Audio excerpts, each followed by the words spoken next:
नमस्कार, मैं हूं बिलाल मलिक और आप देख रहे हैं मेरे साथ। आज हम बात करेंगे उत्तराखंड में क्या है शिक्षा का हाल। जी हां, त्रिवेंद्र राज्य में पहाड़ों की बात की जाए या फिर मैदानों की बात की जाए, शिक्षा व्यवस्था को लेकर क्या क्या कदम उठाए गए, कितने नए सरकारी स्कूलों को खोला गया, कितनी नई यहां पर यूनिवर्सिटी बनाई गई, किस तरह से शिक्षा को लेकर कदम त्रिवेंद्र सरकार की तरफ से उठाया गया है। क्योंकि मैदानों से लेकर पहाड़ों तक शिक्षा एक बड़ा सवाल रहा है। उत्तराखंड के युवाओं का भविष्य क्या है? अगर उत्तराखंड के युवाओं को अच्छी एजुकेशन मिलेगी, अच्छी शिक्षा मिलेगी, तभी अच्छे रोजगार मिलेंगे, तभी उत्तराखंड के पहाड़ी इलाकों से पलायन को रोका जा सकेगा। उत्तराखंड के पहाड़ी इलाकों में लगातार एक बड़े पैमाने पर पलायन होता रहा है, जिसका सबसे बड़ा कारण शिक्षा है, उसके बाद रोजगार, उसके बाद मूलभूत सुविधाएं। उन सबको पाने के लिए उत्तराखंड के पहाड़ी इलाकों से युवा दूसरे राज्यों का जो है रुख करने को मजबूर हो जाते हैं, क्योंकि रोजगार नहीं मिल पाते, शिक्षा नहीं है और तमाम ऐसी चीजें हैं जिसको लेकर कई बार लगातार जो है मांगे उठती हैं, लेकिन उन मांगों को पूरा नहीं किया जाता। लगातार सरकारें बड़े बड़े दावे करती हैं, लेकिन वो सब दावे फेल साबित तब हो जाते हैं जब धरातल पर कोई काम नहीं होता। कई बार योजनाओं को लागू करने की बातें कही जाती हैं, लेकिन उन योजनाओं का धरातल पर क्या असर हो रहा है नहीं देखा जाता। नहीं पहुंचते हैं जो है जनप्रतिनिधि अपने अपने क्षेत्रों में कि शिक्षा को लेकर क्या वहां पर व्यवस्था है, जो है स्वास्थ्य से जुड़ी हुई क्या व्यवस्था है। उन तमाम पहलुओं पर आज हम विस्तार से बातचीत करेंगे और जानेंगे उत्तराखंड के हर एक इलाके का हाल कि क्या और किस तरह से व्यवस्था की जा रही है। और इसी पर विस्तार से बातचीत करने के लिए मेरे साथ सीधा उत्तराखंड से लाइव जुड़ रहे हैं मेरे कुछ खास मेहमान, उनसे भी आपका परिचय करा दें। बीएसपी का पक्ष रखने के लिए मेरे साथ विजयपाल सिंह जुड़ रहे हैं। बीएसपी का पक्ष रखेंगे विजयपाल जी, आपका बहुत बहुत स्वागत है। और साथ ही कांग्रेस का पक्ष रखने के लिए मेरे साथ रश्मि चौधरी जी जुड़ रही हैं। रश्मि जी, आपका भी बहुत बहुत स्वागत है। और साथ ही बीजेपी का पक्ष रखने के लिए मेरे साथ भगीरथ लाल चौधरी भी जुड़ रहे हैं। भगीरथ जी, आपका भी बहुत बहुत स्वागत है। सबसे पहला सवाल मेरा भगीरथ जी आप ही से है। उत्तराखंड में चाहे मैदानों की बात की जाए या फिर पहाड़ी इलाकों की बात की जाए, पहाड़ी क्षेत्रों की बात की जाए, शिक्षा को लेकर सरकार में यानी कि त्रिवेंद्र सरकार ने क्या क्या कदम उठाए? बिलाल जी, धन्यवाद, आपने हमें बात करने का मौका दिया। उत्तराखंड राज्य बनने के बाद, उत्तराखंड राज्य में भारतीय जनता पार्टी की सरकार आने के बाद निश्चित तौर पर यह प्रयास किया गया है कि उत्तराखंड में शिक्षा की अच्छी व्यवस्था हो। और उस व्यवस्था में सबसे मुख्य बात होती है कि प्रत्येक क्षेत्र में विद्यालय शिक्षक पहुंचे। आज केरला के बाद दूसरे स्थान पर उत्तराखंड की शिक्षा को माना जाता है। और आज उत्तराखंड के अंदर 12 गवर्नमेंट की यूनिवर्सिटीज हैं, 16 प्राइवेट यूनिवर्सिटीज हैं और साथ साथ मेडिकल कॉलेज 2 देहरादून में है, रुद्रपुर है, अल्मोड़ा है। अल्मोड़ा शिक्षा के हब के रूप में विकसित हो रहा है, इसमें आपको कोई जानकारी थोड़ी होगी। और साथ साथ जहाँ तक ग्रामीण क्षेत्र का सवाल है, प्रत्येक जिले में एक आदर्श विद्यालय, इंटर कॉलेज स्थापित करने का लक्ष्य रखा गया है। और इसके साथ ही प्रत्येक ग्राम सभा में एक जूनियर हाई स्कूल, आदर्श जूनियर हाई स्कूल स्थापित करने का लक्ष्य रखा गया है। इसमें लगातार काम चल रहे हैं। बिल्कुल सर, काम तो चल रहा है सर, योजनाएं भी बनाई जा रही हैं, लेकिन उसका असर जो है ग्रामीण क्षेत्रों में कितना हो रहा है, ये बड़ा अहम सवाल है सर। देहरादून को छोड़ दें, बाकी अगर गाँव के क्षेत्रों की बात की जाए, जो पहाड़ी इलाके हैं, वहां की व्यवस्था क्या है सर? वहां पर कितने स्कूलों में कितने अध्यापक हैं, कितने बच्चे आ रहे हैं, ये बड़ा अहम सवाल है सर। अब आज के दिन में जिस तरह से माननीय त्रिवेंद्र सिंह रावत जी मुख्यमंत्री जी के नेतृत्व में हमारे जो शिक्षा मंत्री माननीय अरविंद पांडे जी हैं, शिक्षा मंत्री माननीय धन सिंह जी हैं जी, उनका लगातार प्रयास है, लगातार प्रवास करके वो देख रहे हैं कहाँ कहाँ पर किसकी आवश्यकता है। और जो आदर्श विद्यालय खोलने की बात आपसे मैंने करी अभी, तो निश्चित तौर से उससे गाँव के क्षेत्रों में कायाकल्प होगा। अच्छे विद्यालय वहाँ अच्छी शिक्षा के रूप में स्थापित होंगे और शिक्षा का स्तर और आगे बढ़ेगा उत्तराखंड के अंदर, जबकि पहले ही अच्छा स्तर शिक्षा का उत्तराखंड में है। क्या माना जाए सर, जो युवा अच्छी शिक्षा हासिल करने के लिए पहाड़ों से नीचे उतर कर आते हैं या फिर बाकी दूसरे राज्यों का जो है रुख करने को मजबूर हो जाते हैं, उनके लिए कितना कारगर साबित होगा जो कदम आप उठाने की बात कर रहे हैं सर? निश्चित तौर से उन्हें नजदीक में अच्छी शिक्षा मिलेगी। और यहाँ तक कि एक जो कल्प योजना चल रही है, कंप्यूटर के माध्यम से योजना चल रही है, उसमें भी काफी काम चल रहा है। और अभिनव विद्यालय जो हमारे राजीव गांधी नवोदय विद्यालय पहले चल रहे थे, उसी की तर्ज पर ये विद्यालय खुले हैं। श्यामा प्रसाद मुखर्जी अभिनव विद्यालय के नाम से खुल रहे हैं। और कल्प योजना में कंप्यूटर एडेड लर्निंग प्रोग्राम प्रत्येक जिले में किया जा रहा है। ठीक है सर। रश्मि चौधरी जी, कितना संतुष्ट हैं आप भगीरथ लाल जी ने जो कहा एजुकेशन को लेकर जो कदम उठाए जा रहे हैं सरकार की तरफ से, कितना कारगर साबित होंगे और कितना फायदा मिल रहा है? देखिए, पहले तो मैं आपके मंच का स्वागत करती हूँ कि आपने बहुत ही मतलब क्योंकि भारतवर्ष जो है युवाओं से ही चलेगा और युवा ही हमारी धरोहर है और इस समय युवाओं का ही बहुत बुरा हाल है। तो ये आपने बहुत अच्छी शुरुआत करी है एजुकेशन से रिलेटेड। जो अभी इन्होंने बोला है, इनकी कथनी और करनी में बहुत ज्यादा फर्क है। एक्चुअली ये लोग बहुत बड़ी बड़ी बातें करके सत्ता में भी आए और बहुत बड़ी बड़ी बातें इन्होंने एजुकेशन के लिए, युवाओं के लिए बहुत बड़ी बड़ी बातें की, बट उसमें मुझे नहीं लगता कि कहीं पे भी प्रैक्टिकल इम्प्लीमेंट्स हैं। और युवा इस समय इतना ज्यादा हताश है कि एजुकेशन ले रहे हैं बच्चे, बट उसके बाद उनको नौकरियां कहाँ मिलेंगी? और जो एजुकेशन भी हो रही है, अभी लॉकडाउन रहा, इतना लंबा पीरियड रहा, उसमें सारे बच्चे घर ही में ही लॉक रहे और सब ऑनलाइन पढ़ाई हुई। तो मैं ये समझती हूँ कि बीजेपी गवर्नमेंट जो है एजुकेशन के मामले में कम्प्लीटली फेलियर है और ये लोग बातें कुछ और करते हैं। और आप भी सत्ता में रहे हैं, हरीश रावत जी मुख्यमंत्री रहे उत्तराखंड के, 20 साल का उत्तराखंड हो चुका है। जिन मुद्दों को लेकर उत्तराखंड बना था, अस्तित्व में आया था जब उत्तराखंड उत्तर प्रदेश से अलग होकर, क्या लगता है आपको कितना काम हुआ है उन मुद्दों पर? देखिए, मेरी बात सुनिए, जिस समय हरीश रावत जी मुख्यमंत्री थे और जिस समय हमारी एनडी तिवारी की गवर्नमेंट थी, जितना भी इस उत्तराखंड में जितना भी विकास हुआ है, जितना भी एजुकेशन पे काम हुआ है, कम्प्लीटली हमारी कांग्रेस गवर्नमेंट में हुआ है।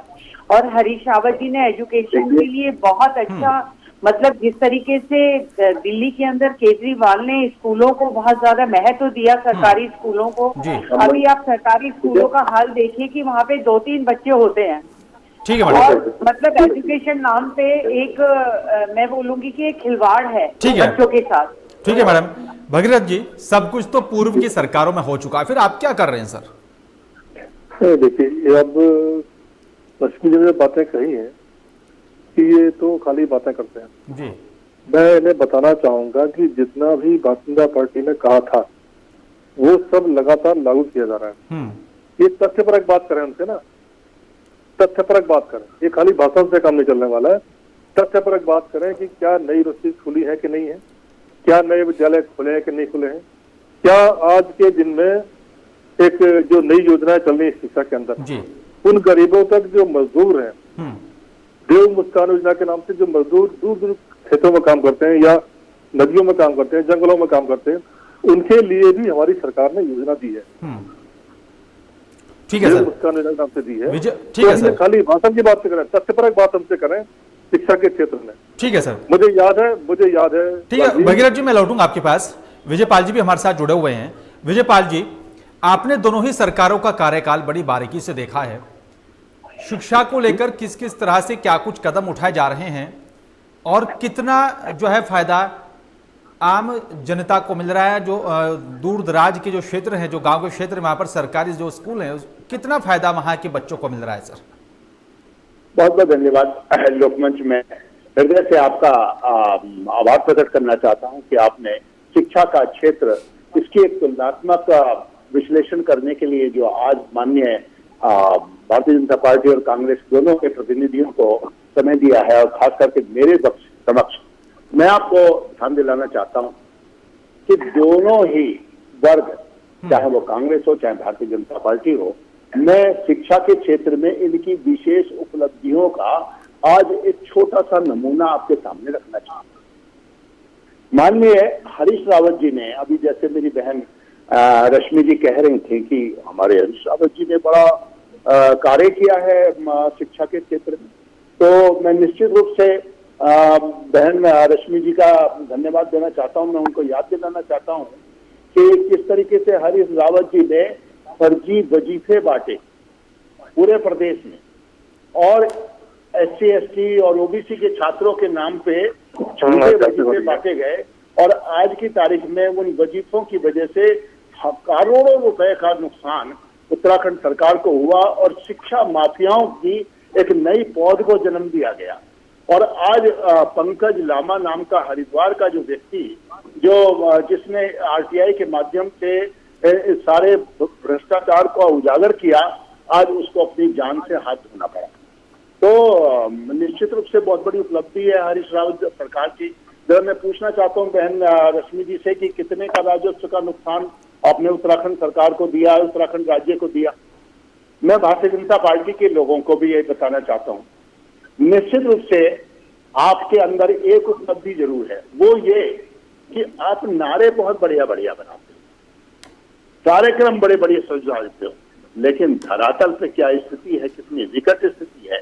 हरिद्वार जैसी जो कुंभ नगरी है, जरा इस हरिद्वार के मेन शहर की बात बता दूं मैं, क्योंकि हरिद्वार का जो मुख्य इंडस्ट्रियलाइजेशन हुआ है, जितने बाहर के जो बड़े बड़े उद्योगपति हैं वो अपने पूरी वर्किंग टीम के साथ हरिद्वार जैसी नगरी में है। आप जरा एक डिग्री कॉलेज का नाम बताइए जरा सरकारी, जो आपने हरिद्वार नगर में खुलवाया। मैं भगीरथ चौधरी जी का से निवेदन करना चाहता हूं कि मैं आपका अभी तो मैं एक एक विश्लेषण रखना चाहता हूं, क्योंकि जब तक आपके सामने आईना नहीं आएगा तब तक आप उस आईने को देखने के बाद अपनी वस्तु स्थिति का न खुद आकलन कर पाएंगे और न उत्तराखंड की जनता के साथ। ठीक है विजयपाल जी, ठीक है। भगीरथ लाल जी, इसमें कोई दो राय नहीं है कि केरला के बाद में जो है उत्तराखंड का नाम एजुकेशन में नंबर 2 पर आ रहा है, लेकिन सरकारी स्कूलों की व्यवस्था क्या है, सरकारी यूनिवर्सिटी को लेकर जो है क्या कुछ कदम उठाए जा रहे हैं सर? क्योंकि जो दूर दराज के जो क्षेत्र हैं, जो गांव के इलाके हैं, वहां पर जो सरकारी स्कूल हैं बच्चे बहुत कम है सर, फिर सरकारी जो अध्यापक हैं वो वहां पर जो है नहीं जाना चाहते हैं, ये भरोसा कैसे जीता जाएगा सर? बिलाल जी, मैं आपसे अनुरोध करना चाहता हूं कि ये जो आपने बहस शुरू की उत्तराखंड के विषय को लेकर शुरू करी है। जी बिल्कुल भाई विजयपाल जी हरिद्वार तक सीमित न करें थे। मैं कहना चाहता हूँ जो नीति बनती है पूरे प्रदेश की बनती है, हो सकता है किसी विशेष स्थान पर कोई कमी रही हो, मानसिक कोई दिक्कत तो नहीं है, सब में प्रयास चल रहा है। जहाँ तक पहाड़ में शिक्षा का प्रश्न है, इससे पहले त्रिवेंद्र जी की सरकार से पहले, बीजेपी सरकार से पहले जितने भी ट्रांसफर थे उन सरकारों ने, पहले लोगों ने सबको उससे मैदान में कर दिया। लेकिन आज के टाइम पर माननीय त्रिवेंद्र जी की सरकार ने, माननीय मुखर्जी ने स्पष्ट रूप से आज प्रत्येक विद्यालय में शिक्षक का भेजने का निश्चित किया जा रहा है, उसका वो पीरियड निश्चित किया जा रहा है, क्या रहना होगा उसे। ये सब बातें नहीं दिखाई नहीं पड़ती। योजना तो बात आप कह रहे हैं, योजना इतनी बन रही है, धरातल पर आ रही है। मैं ध्यान दिलाना चाहूंगा योजनाएं तो बखूबी बनती हैं सर। धरातल पर उतारने को लेकर क्या कदम उठाया जा रहा है और उसका असर क्या पड़ रहा है भगीरथ जी, ये एक बड़ा अहम सवाल है। मैं सीमांत क्षेत्रों में, जो पर्वतीय क्षेत्र हैं, सीमांत क्षेत्र हैं उत्तराखंड के, मैं जरा उनकी वस्तुस्थिति के बारे में चौधरी साहब ने भी एक टिप्पणी की कि मैं सिर्फ हरिद्वार तक सीमित न रहूं, मैं आपको पर्वतीय है पिथौरागढ़ क्षेत्र में लेकर के चलना चाहता हूं, टिहरी के सीमांत क्षेत्र में लेना चाहता हूं। मैं जरा पूछना चाहता हूं, त्रिवेंद्र सरकार ने अभी अभी पिछले 3000 स्कूल बंद किए गए हैं। क्यों किए गए हैं आप खुद जानते हैं उनको, कारण क्या है? वो सरकारी स्कूल बंद हुए हैं, सरकारी, प्राइवेट तो पहले थे ही नहीं। तो सरकारी स्कूल जो, आप मुझे बताइएगा कि जो बच्चे वहां पर हैं भी, जब आपने स्कूल बंद कर डाले, उनके क्यों कर दिए गए बंद स्कूल, आपको अच्छी तरह पता है कि मजबूरी आपकी क्या है। तो आप कागजी कार्रवाई बहुत बताते हैं, लेकिन धरातल पर क्या स्थिति है? मैं आपको गिनती बता सकता हूं कि कितने स्कूल माननीय आपके मुख्यमंत्री महोदय की सरकार में अभी स्कूल सीमांत क्षेत्रों में बंद किए गए। बताइए क्यों ना पलायन हो? अगर पलायन नहीं होगा तो क्या वो बच्चे अनपढ़ रह जाए पर्वतीय क्षेत्रों में रह करके? बिल्कुल विजयपाल, मजबूरियां हैं, मजबूरी में प्लान करना होगा, रोजगार के लिए प्लान करना होगा, शिक्षा के लिए प्लान करना होगा, लेकिन इस प्लान को भी रोका कैसे जाए? जो प्लान लगातार बढ़ रहा है, गांव के गांव खाली हो चुके हैं। अगर जो है सीएम त्रिवेंद्र सिंह जो है उनके विधानसभा क्षेत्र की ही बात की जाए, बड़ी तादाद में वहां पर गांव के गांव खाली हो चुके हैं। उसको लेकर भगीरथ जी क्या कुछ कदम उठाया जा रहा है ताकि इस पूरे प्लान को रोका जाए? नए नए वहां पर उद्योग या फिर नए रोजगार या फिर शिक्षा को लेकर कदम क्या किस तरह से उठाए जा रहे हैं सर? अनिल जी, आपने पलायन की बात करी है। पलायन को रोकने के लिए आज उत्तराखंड में भारतीय जनता पार्टी सरकार की ओर से, माननीय त्रिवेंद्र जी की सरकार की ओर से ये प्रयास किया गया कि जो लोग ऐसे हैं जो कुछ कार्य कर सकते हैं, जो कार्य करने सक्षम है, उन्हें वही रोजगार दिया जाए। उद्योग के माध्यम से रोजगार देने की बात हो रही है, आप देख रहे हैं लगातार। उद्योगों में नई नीति बनी है पूरी कि सूरत क्षेत्रों में कैसे उद्योग स्थापित हो और कौन लोग उद्योग कर सकते हैं। वहां पर जो उद्योग करना चाहते हैं उन्हें पूरी तरह से सुविधा मिले। सर 3 से 4 साल का कार्यकाल आपका हो चुका है, अब तक कितने रोजगार दे पाए आप पहाड़ी इलाकों में? पूछना चाहता हूँ कि आपकी ये योजनाओं का जो मील का पत्थर है ये 5 साल के बाद पूरा होगा? जी नहीं जी, मतलब आप 4 साल पूरे कर चुके हैं और अभी तक आप योजनाओं की बातें कर रहे हैं। धरातल पर जो स्थिति है उसके बारे में बात क्यों नहीं करना चाहते हैं? आपका एक मात्र जो है 2022 में आप विधानसभा के चुनाव में जा रहे हैं। आज 2022 में मात्र 1 साल 21 यही साल बचा है, तो आप 4 साल तक योजना बनाने में लग गए, तो आप धरातल पर कितने साल में देने की वो योजना बना रहे हैं माननीय महोदय?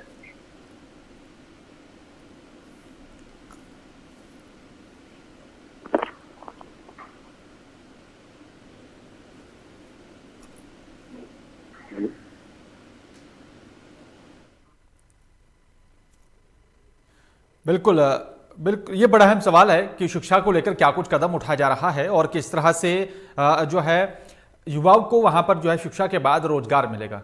ये बड़ा अहम सवाल है। रश्मि जी, सवाल ये आपसे भी है क्योंकि आप भी सत्ता में रही हैं। पहाड़ी इलाकों के लिए शिक्षा एक बड़ा अहम सवाल रहा है और उसके बाद रोजगार। शिक्षा नहीं होगी तो रोजगार नहीं होगा। इन दोनों ही चीजों को लेकर क्या कुछ और अच्छे कदम उठाए जा सकते हैं और किस तरह से जो ये प्लान लगातार बढ़ता रहा है, गांव के गांव खाली हो रहे हैं, उसको कैसे रोका जा सकता है? देखिए, जो ये मतलब कि अभी हमारे माननीय भाई जी ने जो बात करी थी कि कांग्रेस गवर्नमेंट में इस तरीके से घोटाले हुए और हरीश रावत जी के टाइम में, तो पहले मैं इस बात का जवाब दूंगी कि हमने एक पहल करी थी कि जिससे हर गरीब आदमी को शिक्षा मिल सके और उसको मतलब कि उसको छात्रवृत्ति मिल जाए।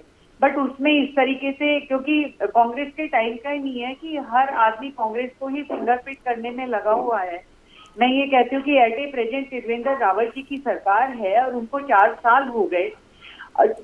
माना मैंने कि हमारे को फिंगरप्रिंट करने में मतलब हर आदमी तैयार रहता है, तो एट ए प्रेजेंट की जो सिचुएशन है उसमें 4 सालों में आपने क्या इम्प्लीमेंट किया है?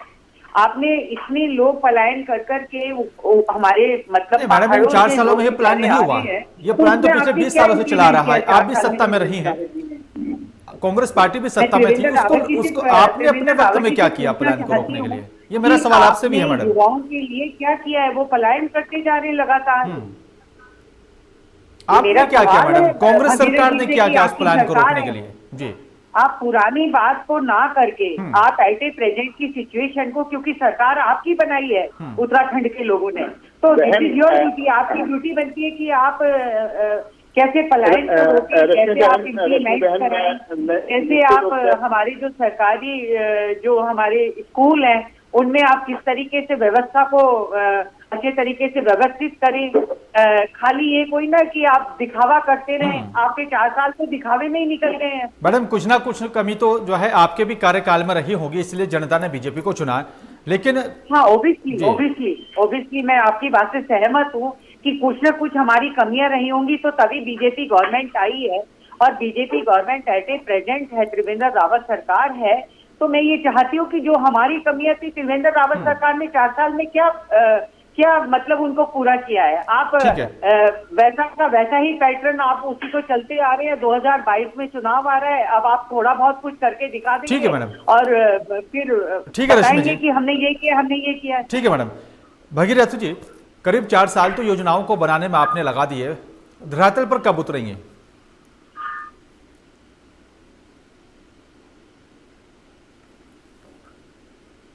भगीरथ जी, आपको मेरी आवाज मिल पा रही है? लगता है तकनीक खराबी के चलते जो है मेरी आवाज नहीं पहुंच पा रही है। विजय पाल जी, एक बड़ा अहम सवाल है जी। करीब 4 साल तो योजनाएं बनाने में लग जाता है, फिर धरातल पर कब उतारा जाएगा? फिर से चुनाव होगा, फिर से नए नए मुद्दे होंगे, फिर से नई नई बातें होंगी, फिर से नए नए दावे किए जाएंगे, मुद्दे वही के वही रह जाएंगे, एजुकेशन वही रह जाएगी, रोजगार की चीजें वही पे छूट जाएंगी। इसीलिए लोकमंच का आज धन्यवाद देना चाहता हूँ, हार्दिक धन्यवाद देना चाहता हूँ कि आज की तारीख में लोकमंच अगर वास्तव में उत्तराखंड की जन भावनाओं के साथ न्याय कर रहा है। क्यों न्याय कर रहा है? कि जब तक ये प्रश्न आप जनता के सामने नहीं रखेंगे कि आखिरकार कांग्रेस भाजपा कांग्रेस इस अलट पलट की सरकार ने उत्तराखंड की जनता को किस तरीके से बहुत बढ़िया तरीके से लूटा है, खसोटा है और डाका डाला है। मैं ये बताना चाहता हूं, बहन रश्मि जी सुन रही होंगी कि माननीय हरीश रावत जी ने शिक्षा के क्षेत्र में अगर प्रसार किया है या नहीं किया है, शिक्षा के क्षेत्र में जो उन्होंने प्रयास किया है, प्रसार किया है, उसका प्रतिफल आज पंकज लामा को अपनी जान गंवा करके देना पड़ा। लेकिन एक उपलब्धि उनकी और है जो मैं रश्मि बहन को धन्यवाद देना चाहता हूं।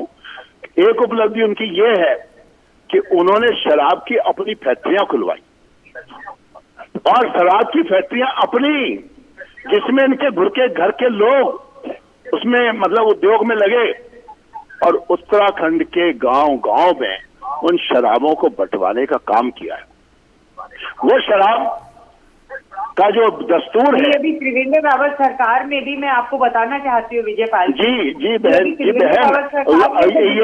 ये दस्तूर, क्योंकि ये दस्तूर जो है माफियाओं से जुड़ा हुआ है और माफिया पैसा देते हैं, तो उसका लाभ त्रिवेंद्र सरकार क्यों नहीं उठाएगी?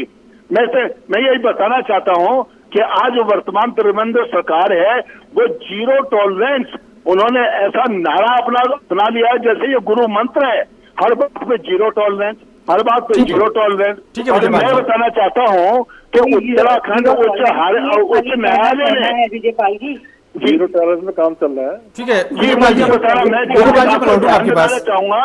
उत्तराखंड हाई कोर्ट ने, माननीय उच्च न्यायालय उत्तराखंड नैनीताल ने मुख्यमंत्री महोदय को FIR की है, FIR। जरा आप कितने अपमान का विषय है कि आप उत्तराखंड। विजयपाल जी मैं लौटूंगा आपके पास, विजयपाल जी मैं लौटूंगा आपके पास। भगीरथ जी, एक लंबा वक्त तो योजनाओं को बनाने में लग जाता है, लेकिन उसको धरातल पर कब उतारा जाएगा? 22 में चुनाव होना है, फिर से सर वही मुद्दे रहेंगे, वही जो है दावे और वादे रहेंगे सर। जी गांव में योजना उतर रही है धरातल पर, शिक्षा का विद्यालय पहुंच रहे हैं, समय से पहुंच रहे हैं, शिक्षकों की संख्या बढ़ रही है विद्यालयों में पहुंचने के लिए। ऐसा नहीं कि आप ये कहें कि कब उतरेगी जी। आपके माननीय त्रिवेंद्र सिंह सरकार के राज्य में माहौल ये है कि उनकी खुद की पत्नी, उनकी खुद की श्रीमती जी देहरादून नगर छोड़ करके नहीं गई और एक महिला, एक शिक्षिका ने अगर उनसे प्रश्न कर दिया तो उन्होंने भरी सभा में, भरी अपने मीटिंग में उस शिक्षिका का अपमान किया। कौन नहीं जानता है? पूरा उत्तराखंड की राज्य जानती है, राज्य की जनता जानती है। अगर इस तरह के माहौल और उनका अपमान करा, कौन नहीं जानता है इसे?